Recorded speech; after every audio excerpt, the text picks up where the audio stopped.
Baş prokuror Kamran Əliyev son günlər həm ölkə, həm də dünya mediasında geniş müzakirə olunan iş adamı Adnan Əhmədzadənin həbsi ilə bağlı açıqlama verib. Baş prokuror hazırda sözügedən iş üzrə ibtidai istintaq hərəkətlərinin davam etdirildiyini bildirib. Bilirsiniz ki, həmin işlə bağlı istintaq gedir. Bununla bağlı istintağı aparan qurum tərəfindən açıqlama verilib.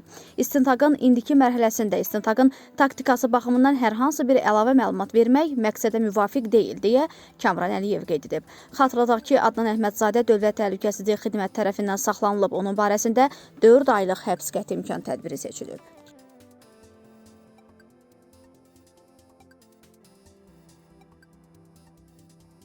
Paytaxtın Yasamal rayonu Parlament prospektində avtomobildə yanğın baş verib. Bununla bağlı Fövqəladə Hallar Nazirliyi məlumat yayıb. Bildirilib ki, dərhal əraziyə Nazirliyin Dövlət Yanğından Mühafizə Xidmətinin qüvvələri cəlb olunub. Yanğın söndürənlər tərəfindən Kia markalı minik avtomobilində baş vermiş yanğın qısa müddətdə söndürülüb.